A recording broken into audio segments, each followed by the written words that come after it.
Hello again, everyone. Sifu Sylvain Chamberlain here. Nam Myoho Renge Kyo. Nam Myoho Renge Kyo. Nam Myoho Renge Kyo. Namo Myoho Renge Kyo. All right. I am today going to embark upon a new series. Let me adjust this laptop a little bit here. Okay. I'm going to embark on a new series. This is an important series. It's all Lotus Sutra. And what I'm going to endeavor to do is to read and comment on the entire Threefold Lotus Sutra. So I'm going to include the Innumerable Meanings Sutra. I believe there's 3 chapters of it. And then I'm going to go chapter by chapter through the 28 chapters of the Lotus and the closing sutra. So there's going to be at least 30 videos, maybe more, because some of these chapters are very involved and it may take more than one video to go over. What I'm going to do is I'm going to read them from one of the many translations that I own. And when it seems appropriate, when something jumps out at me, I'm going to comment on it for both clarification, hysteresis, and placement within the whole of the teaching and the whole of all of Shakyamuni's teachings. And as usual, if you've watched any of my other videos, whatever I think helps understanding from a contemporary modern or postmodern perspective. Postmodern, I guess. Depends on what you're studying and how you feel about that stuff. Just as a matter of reference, my bookstore, everything is attainable or linked through my threefoldlotus.com website, right? But I just wanted to share with you, I have some study materials here of texts that I found, of multiple translations of the Lotus Sutra. I'm also going, because all of this will be referenced as I go through the Lotus Sutra, there's some specific attention to translations from Kumarajiva, which are the basis for most of these. I bought these books from India. They're available in the United States, of course, and these are on Tendai's writings on the meaning of the Lotus Sutra, the actual characters, the calligraphy, the whole thing. Here's one of the translations of the Lotus Sutra. Let's see, where's another one? These are more books. There's a set of books that's coming out on DVD. I don't know if you can get the printed version. I think the printed version is, and this is just volume 1 of the Ho Chi Quan annotated. This is the Chinese title. And this is Chi-Yi's research, Tendai, on the Lotus Sutra. This is more writings from Chi-Yi or Tendai. And then there's separate texts that I've collected that are Lotus texts from Tendai, commentary. This is a recent book that you all can find. If you're interested in the cultural, socio-historical influences in the practices and the readings of the Lotus Sutra, this is an excellent book. This is a current book and has some great authors like Jacqueline Stone and a few others. They talk about Chinese rituals, which China is a huge history of Buddhism, and we owe a lot to them in their translations of the Indian original Sanskrit sutras and their own commentaries and editions. Certainly Tendai Chiyi was a very important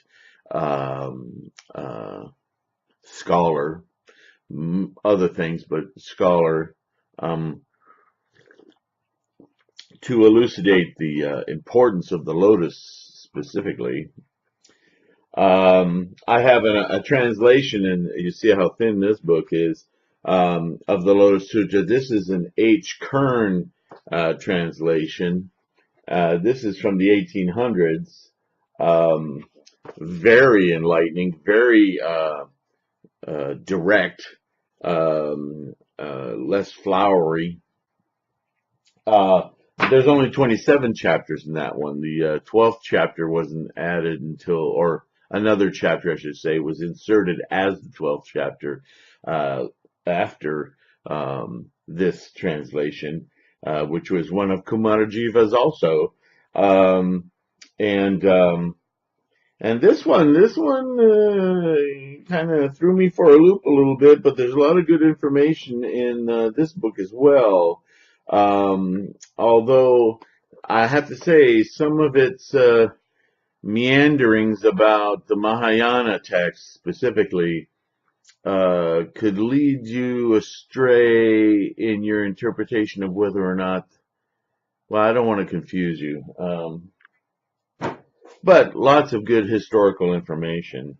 The book that I started out with, a lot of people are familiar with the Burton Watson translation.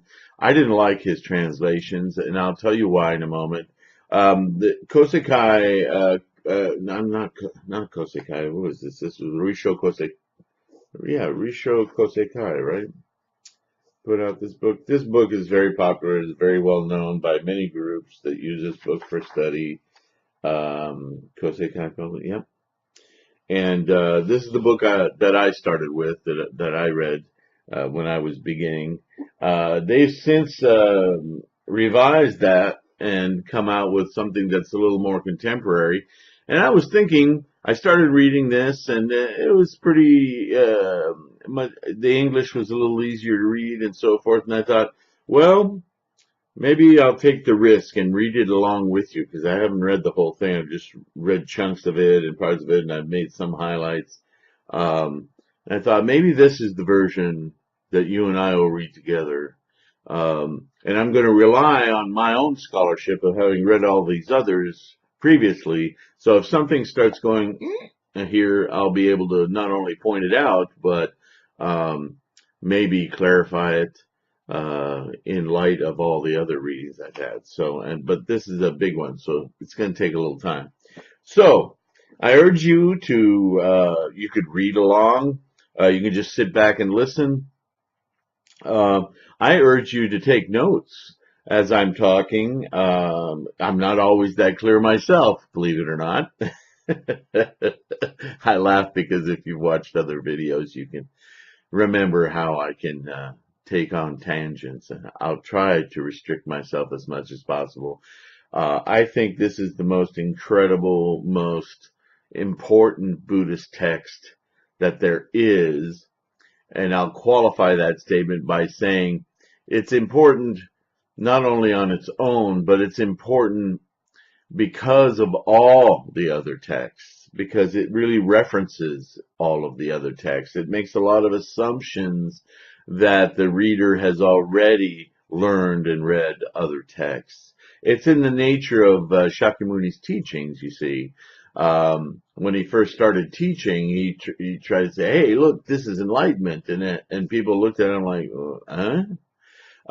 So he realized that, it took him 6 years or so to go through all sorts of self-investigation to come to the point where he could attain this aha awakening.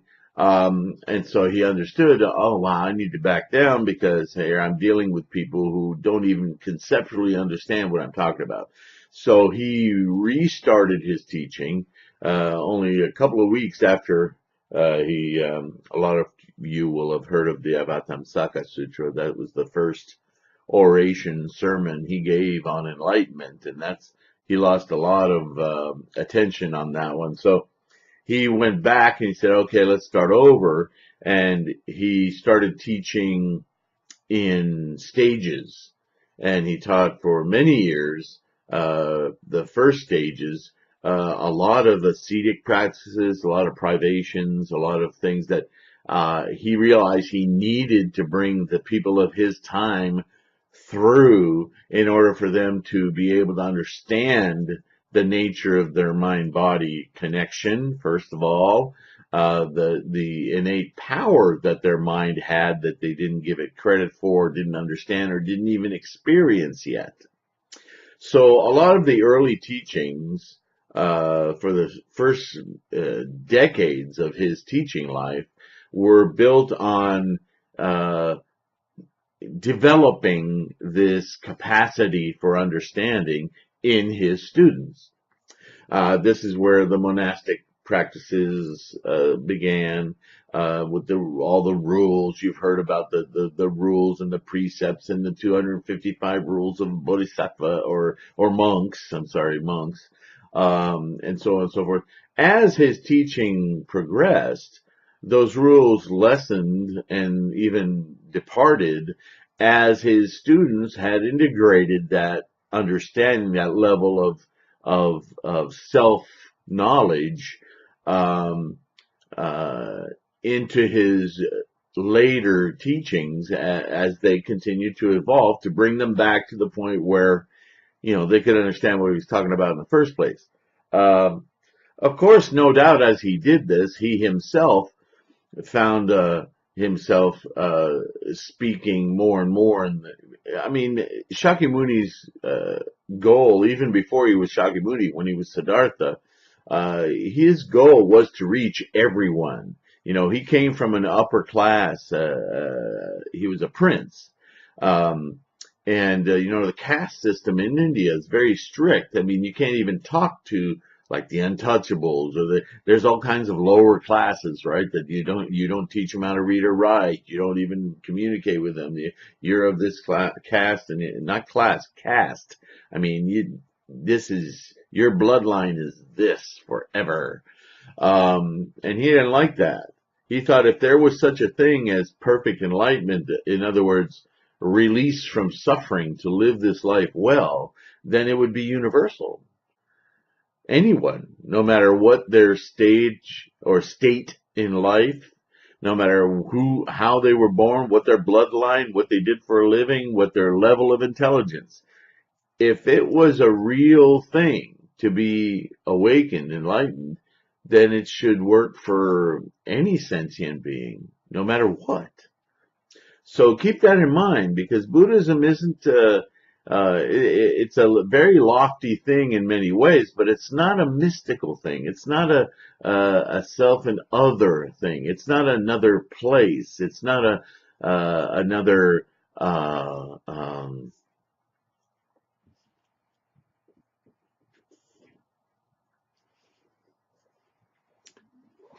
Chloe, my dog, wants to be in here while I teach, huh? Okay, sorry about that. So, it's easy to get misled by the language, like when we talk about the Buddha lands or the Pure Land, or when you hear statements like, in fact, while I'm on the subject, I'm going to pick my favorite pet peeve, and this is the Burton Watson thing that I don't like. You can see it in the H. Kern from the late 1800s.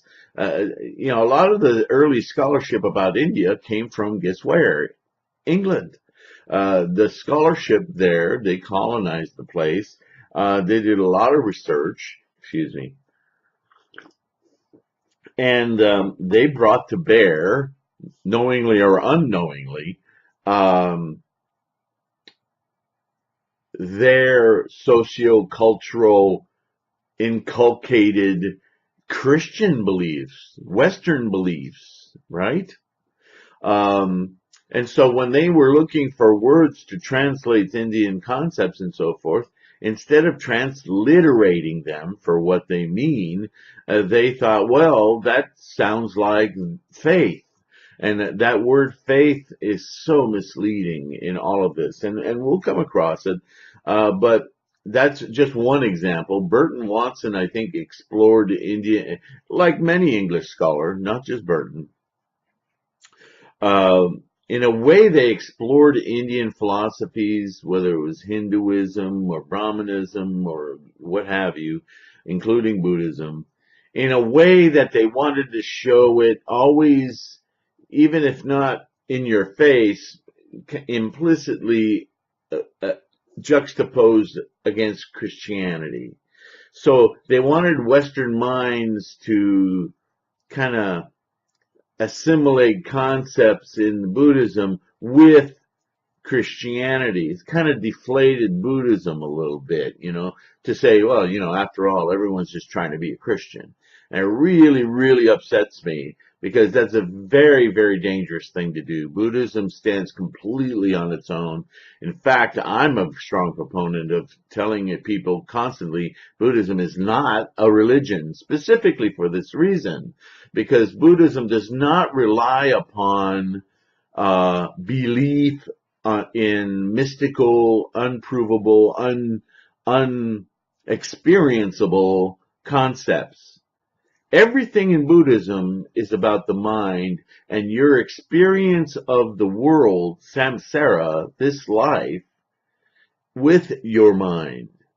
You see, it's very earth-grounded Buddhism. There's no mysticism. A lot of deities, mysticism, folklore stories are used, but as we'll find out in the second chapter of the Lotus Sutra, those are all skillful means. In other words, Shakyamuni knew his audience. He knew the folklore they were. See, if I spoke to you about Jack and Jill went up the hill, or Goldilocks and the Three Bears, or any Western kind of Hans Christian Andersen or whoever else stories, you would know explicitly that I was using those stories, that they're not real. Well, the same is true as Buddhism traveled through India and China and Japan. A lot of the local lore was utilized in order to get students to better understand, concretize the concepts of Buddhist thinking. Do you follow? So in this way, Buddhism is not at all a religion. It is very, very grounded in this life, in this experience of this life, and how to alter one's experience through perception of this life in order to minimize, if not exterminate fully, our tendencies towards sufferings. And I say tendencies because the sufferings don't come at us. They are attracted to us by our own mind. And this is the fundament of Buddhism. Okay? So now that I have that out of the way, I think that's enough of a preface.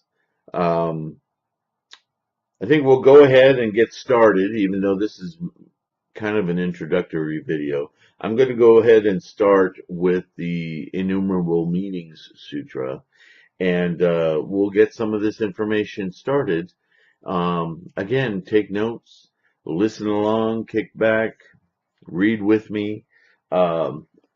If at some point at reading this new version, I think it led astray for some reason, I'm going to go back to the old version because I want to give you real scholarly commentary and understanding of what Shakyamuni was teaching. It's a very pragmatic teaching. It's about living our lives fully and well, and basically just how to be a happy person, how to find our Buddha nature even while we are here experiencing samsara. We can choose to see it from a Buddha perspective rather than an attached human conditioned perspective, even while we're human and conditioned. This is the magical beauty of Buddhism. I'm sorry I said magical, but it seems that way when you can alter your understanding. The world becomes a very different place. So it's all about worldview.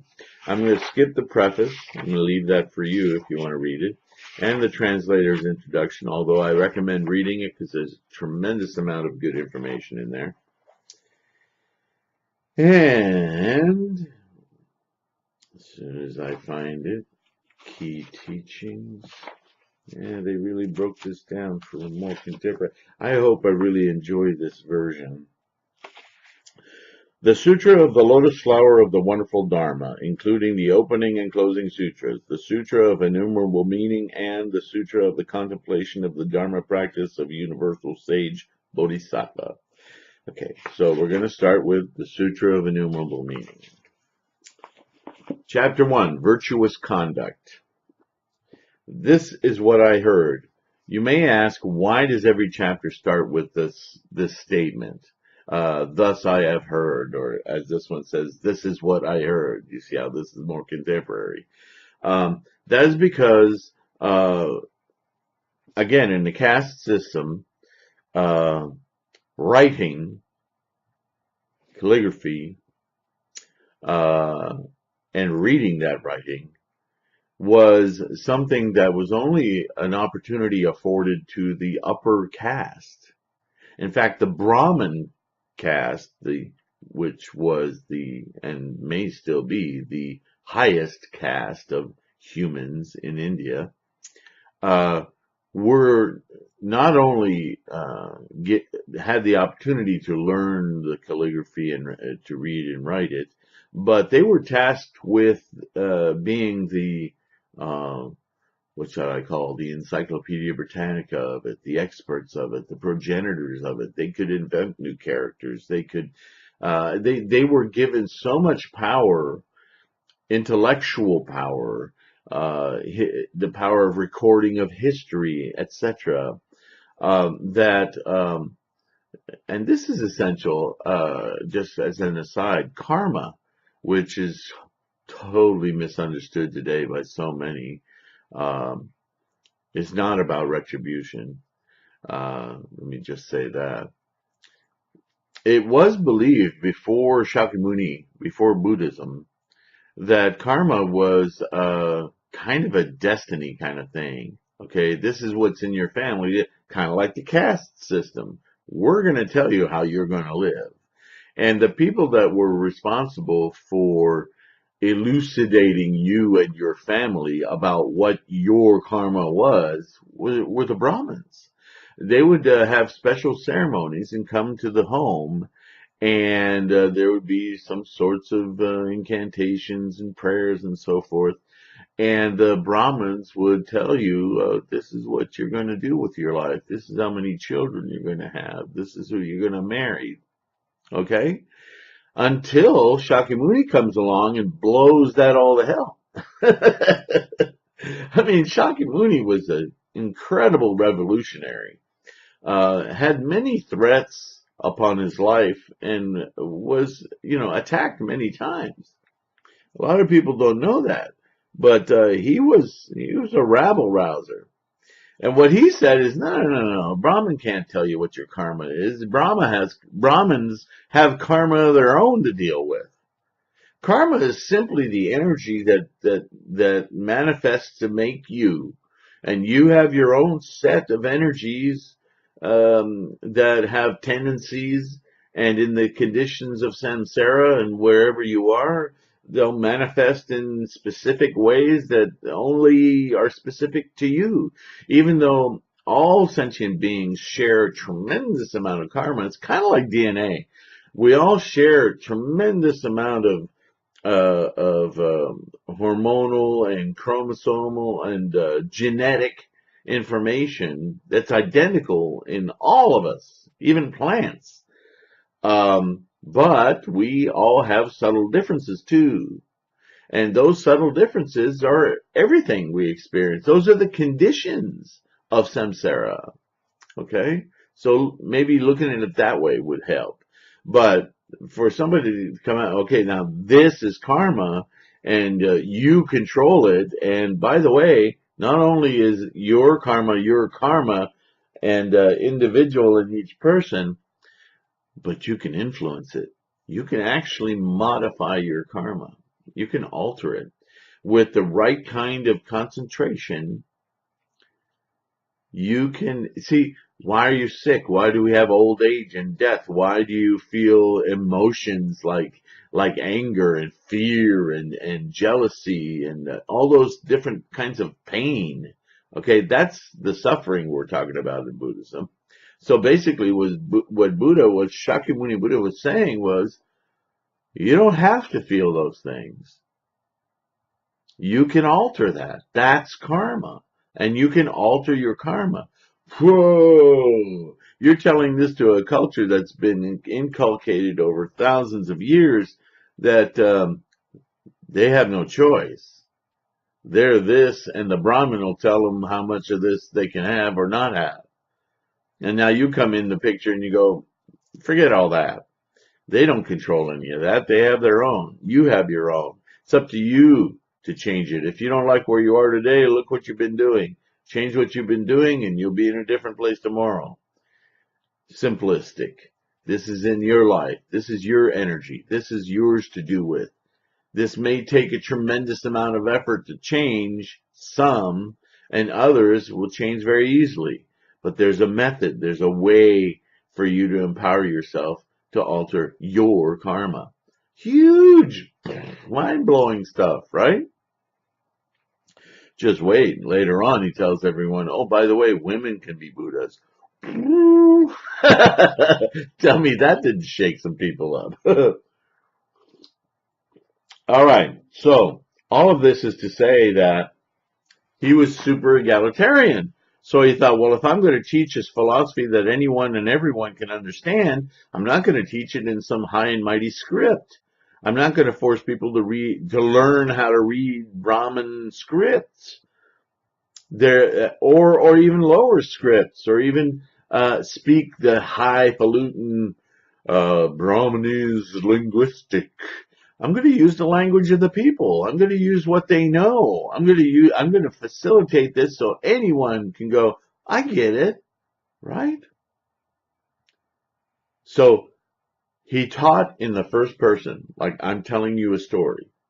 And then he said, if you want to understand this, you've got to repeat this over and over again so that you memorize it. But here's an interesting device, and I'm skipping ahead to skillful means here, but he doesn't talk about this. I just want you to know as you read this. Everything's in the first person. Well, guess what?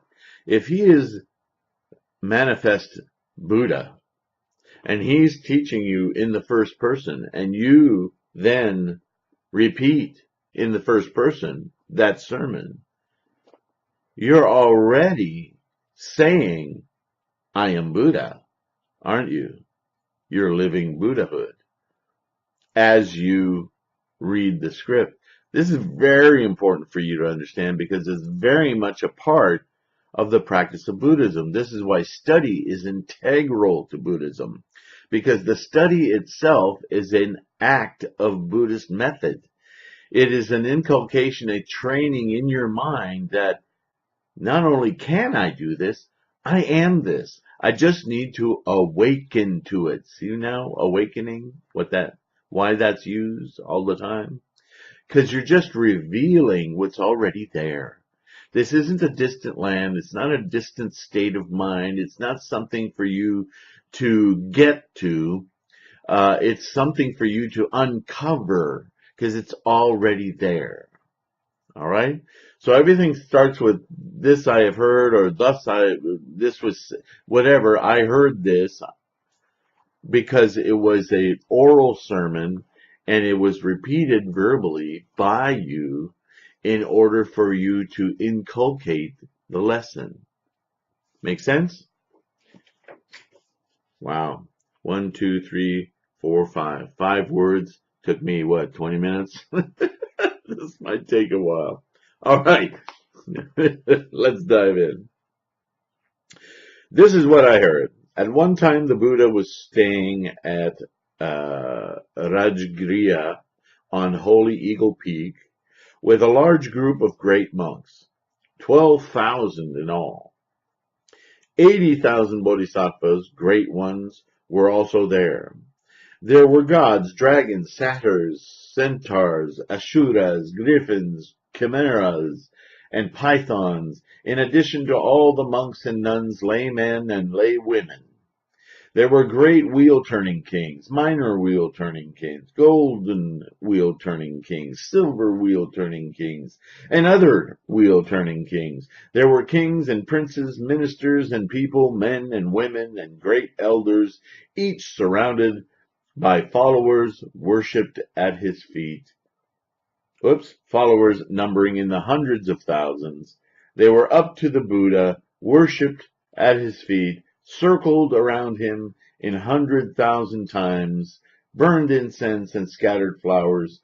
After making various offerings, they withdrew and sat to one side. Okay, we're just getting started, so I'm going to be explaining a lot of things. But you won't need to hear this explanation again. All these sermons use math, the sheer numbers, to get you to understand the largesse of a situation, of a teaching, of an implication. Okay, so if Goldilocks went in to the house of the three bears and ate one porridge and thought one thing, and ate another porridge and thought one thing, and ate another porridge and thought one thing, we get the idea that in this specific house, in that specific day, this one girl tasted 3 different porridges. We have no idea what that porridge tasted like and why she liked one over the other. But if we took this girl and had her taste billions of bowls from one direction in the galaxy and billions another, okay, we would enforce a distinctly different experience of the porridge from each day. This is a silly example, but I want to kind of get you to understand that this is one of the skillful means. This is one of the devices of Shakyamuni's teachings, is that he doesn't want you to have any doubt. He wants you to know what he's about to say at such a huge, profound level that you just go, okay. You stop thinking, but what if, but is that the thinking because of this guy or that? Stop that. What I'm saying to you is so universal that no matter how many universes you experience, in how many lifetimes you have, this is the answer. This is the way it is. So you're going to hear a lot of these huge numbers. And I may even skip some of them over just because in our modern minds, we don't have to have it driven into our head this hard. But it is kind of beautiful in a way. The other thing I want to say about that is when he taught, all these different wheel-turning kings, and you have, some are dragons, satyrs, centaurs, blah, blah, blah, blah, blah, blah, blah. What you also have to remember as we study together these Buddhist writings is that almost everything, I'm going to say everything in the teachings, when Shakyamuni talks about different types of Buddhas or different named Buddhas, different named Bodhisattvas, if you go back and read the Avatamsaka Sutra, you'll get this.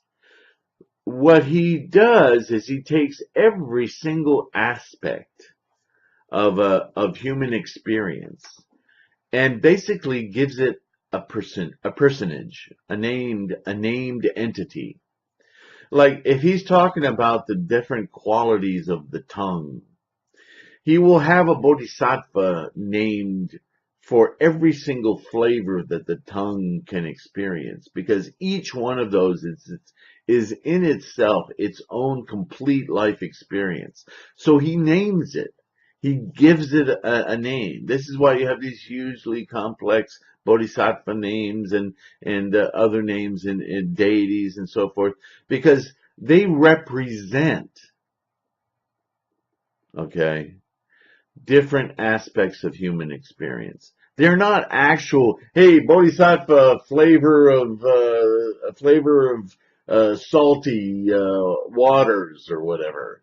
Here I am, okay, jump in. No, this isn't, it's spoken of like an entity, but it's an entity in that it is an experience that all of us sentient beings share or have as part of what we experience. It's a part of us.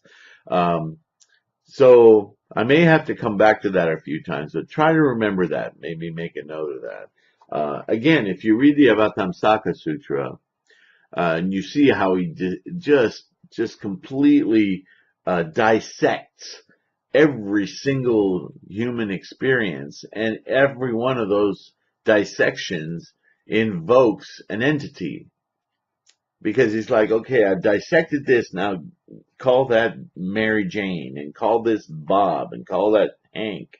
And by doing that, because of a human mind, we tend to, it's like a mnemonic device. It's like it helps us remember, right? I mean, even today, there are people, you can go on YouTube and find videos of how to increase your memory. Use mnemonic devices. Associate a memory with an image or a name or a thing. This is exactly the skillful means, the devices that Shakyamuni used to help people grasp all of these various concepts. Okay? So there weren't 100 different wheel-turning kings. There were 100 different types of teaching going on. Wheel-turning is a teaching. Okay? All right, first paragraph. We're actually moving along here. The names of those bodhisattvas included Dharma Prince Manjushri, Dharma Prince Treasury of the Great Majesty, Dharma Prince Treasury of Freedom from Anxiety. Do you see? Dharma Prince Treasury of Great Oration. Obviously not me. Maitreya Bodhisattva, Leader Bodhisattva, Medicine King Bodhisattva, Lord of Medicine Bodhisattva, Flower Banner Bodhisattva, Flower Light Banners Bodhisattva, King Incantation Freedom Bodhisattva, Regarder of the Cries of the World Bodhisattva, Great Power Obtained Bodhisattva, Constantly Proceeding Bodhisattva, Leader in very valuable signs Bodhisattva, accumulated jewels Bodhisattva, valuable cane Bodhisattva, above the threefold world Bodhisattva. I didn't know I was about to enter this, so obviously it was Myoho that I described this. Vimalara Bodhisattva, fragrant elephant Bodhisattva, great fragrant elephant Bodhisattva, lion's roar king Bodhisattva, lion at play in the world Bodhisattva, lion's powerful quickness Bodhisattva, lion's perseverance Bodhisattva, courageous power Bodhisattva, ferocious lion Bodhisattva, adorned Bodhisattva, and magnificently adorned Bodhisattva. In all, 80,000 such Bodhisattva, great ones, were there. Is my point made? Hopefully, though, by understanding that, you go, oh, I get it. There's nothing left out of this ceremony. There's nothing left out of this meeting.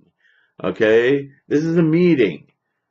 Buddha's having a meeting. He's having a town hall. And he's inviting all of these persons, all of these entities, because any one of these entities could be, 80,000 such. Notice it says, in all, 80,000 such bodhisattva, great ones, were there.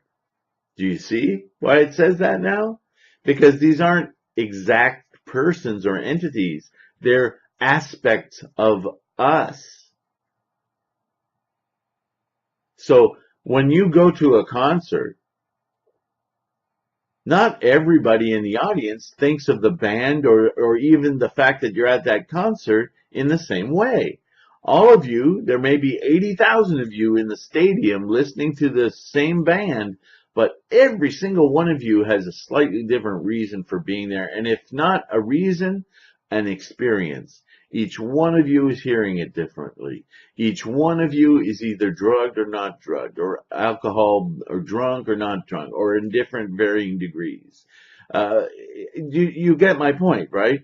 So this is the way all of these sermons are presented.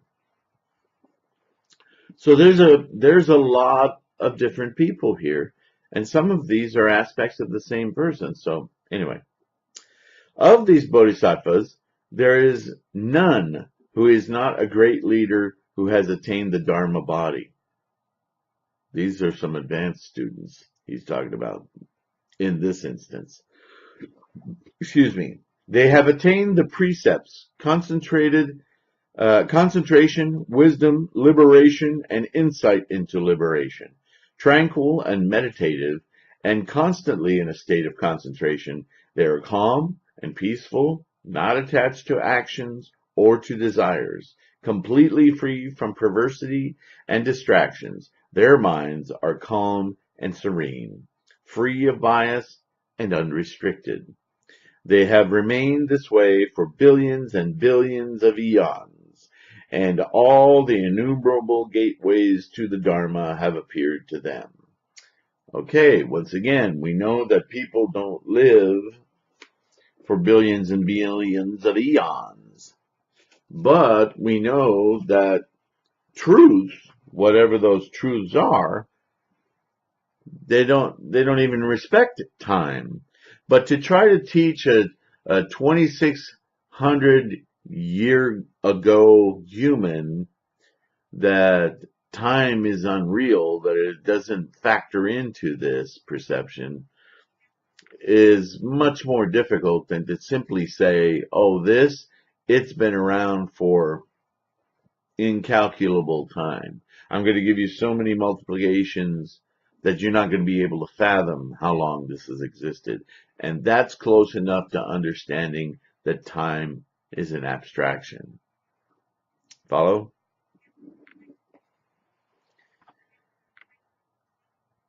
Having obtained the greatest wisdom, they can understand all things.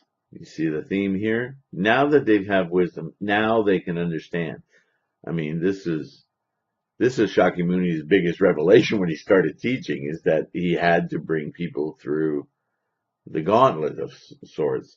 So having obtained the greatest wisdom, they can understand all things deeply, completely understanding the reality of the nature and characteristics of things or phenomena, clearly distinguishing their ontological status and their relative strengths and weaknesses, and make clear the revelatory quality of reality.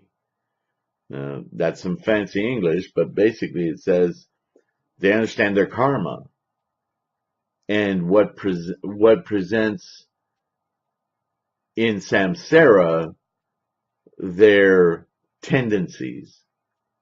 Tendencies of what? Tendencies of attachment, or of ignorance, or of non-attachment.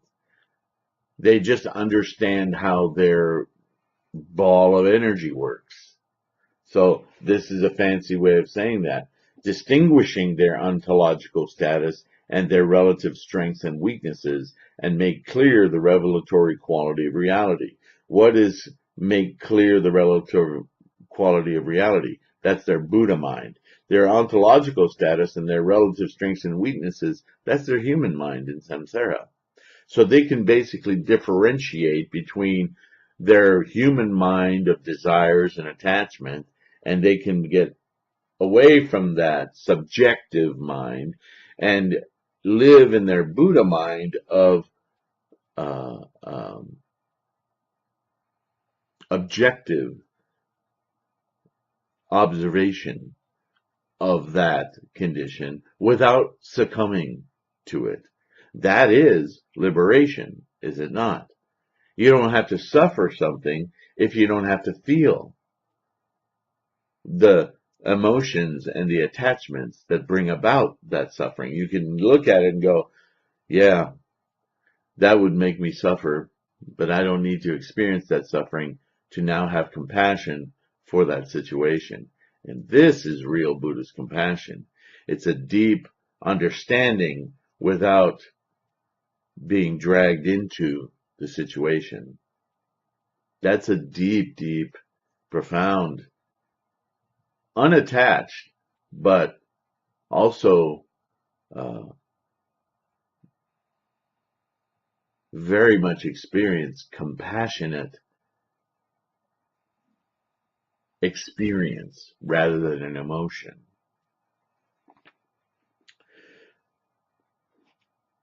Moreover, knowing well the abilities, natures, and desires of all, once you understand yourself, everything else becomes pretty obvious. With incantations and unobstructed eloquence, they obediently and skillfully turn the Dharma wheel of the Buddhas. Again, the word skillfully.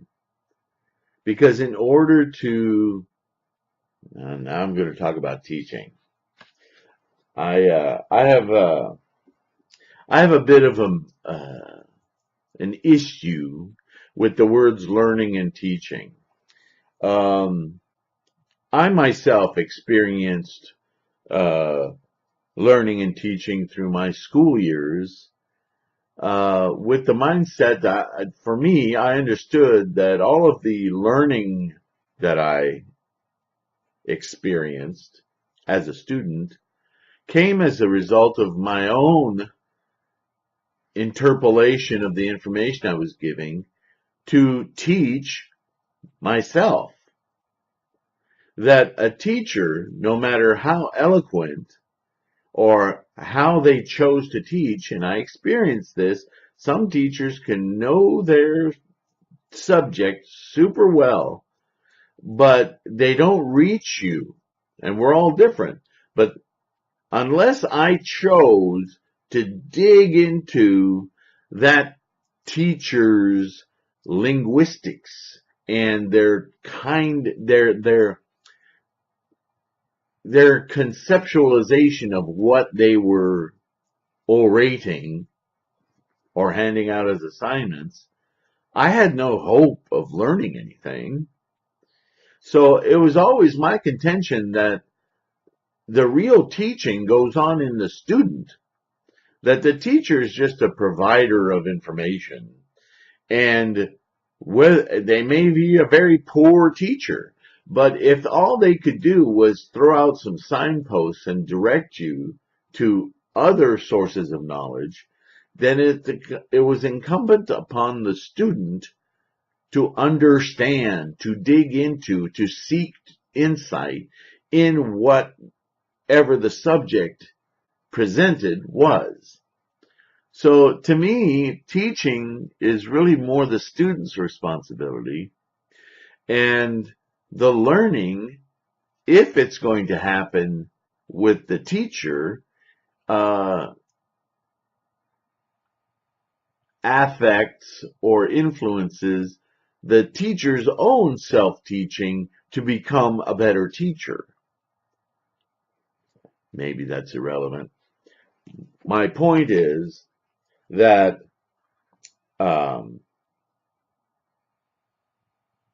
skillful means is the ability to make analogies and relate concepts to more simple or already known basic concepts that,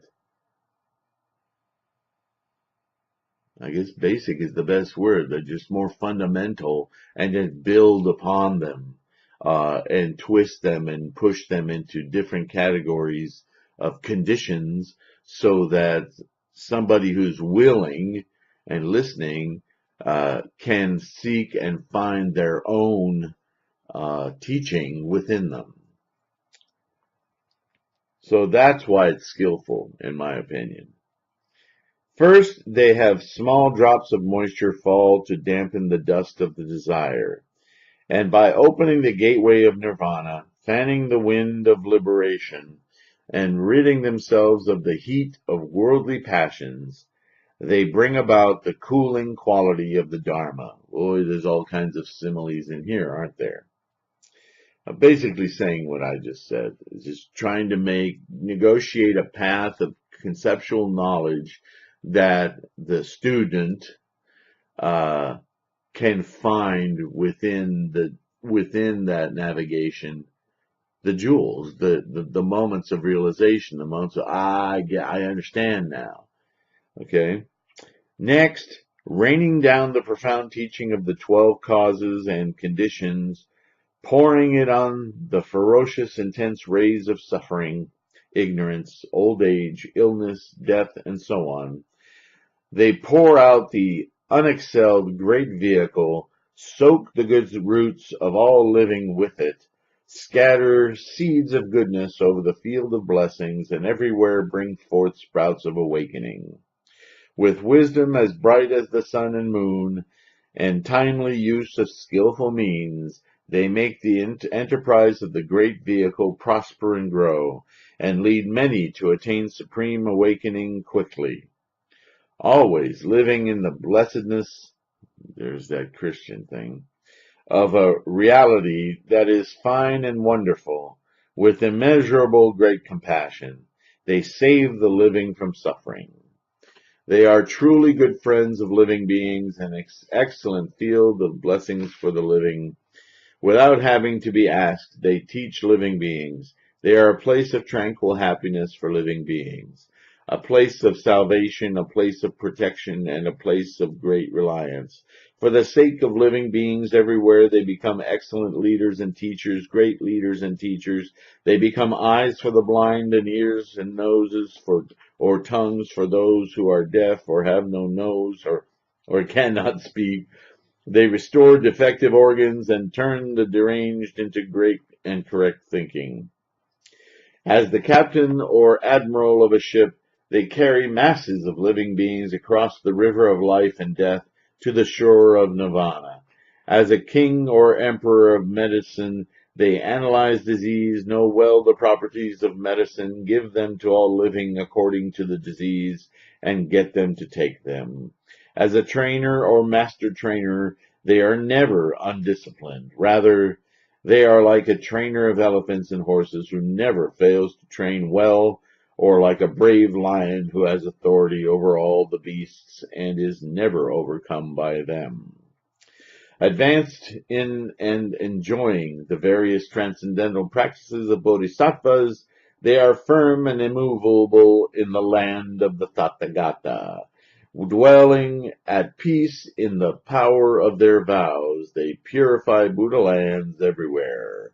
They will rapidly attain supreme awakening. All these bodhisattvas, great ones, have such amazing blessings. All right.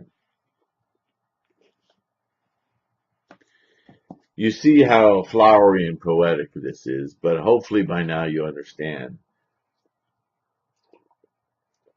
that all of this flowery language, and again, here's the lands and the Tathagata, and they're just talking about samsara. They're talking about your human experience. And they're explaining that the profundity of understanding this method, understanding the Buddhist mind, the Buddha mind, liberates you in this all-consuming way. In fact, the consuming way is the way of samsara. This human condition consumes you so much that this is from whence the suffering comes. We are consumed by our desires, and our desires are a form of attachment, because if we weren't attached to chocolate, did I make your mouth water? That watering in your mouth is a result of attachment. You have attached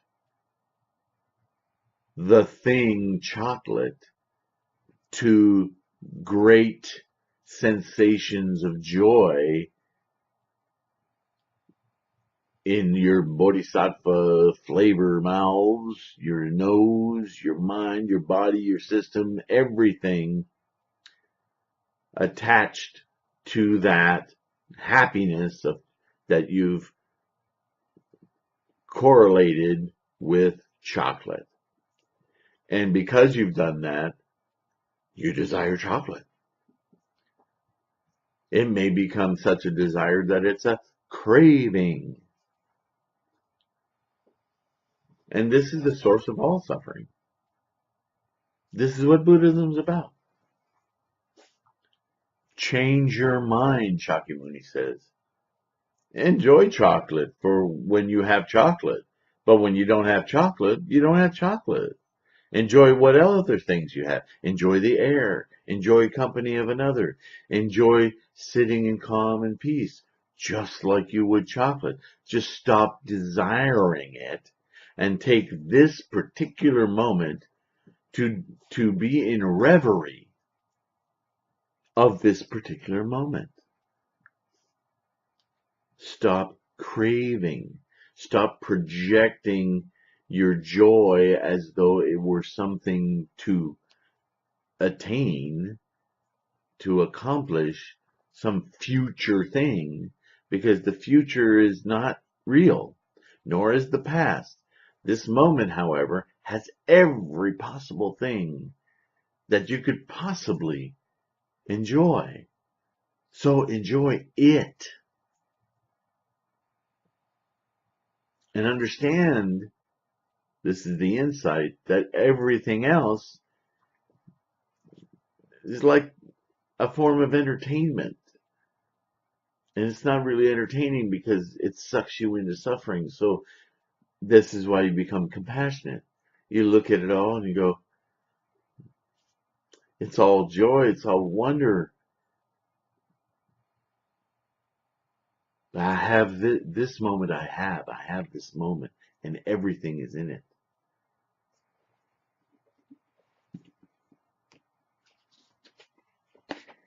Advanced in and enjoying the various transcendental practices of bodhisattvas, they are firm and immovable in the land of Tathagata. What is the land of Tathagata? It's here in samsara. It's in your mind. The land of Tathagata is perception. Dwelling at peace in the power of their vows, they purify Buddha lands everywhere. What do they purify? Buddha lands. What are Buddha lands? Your state of mind.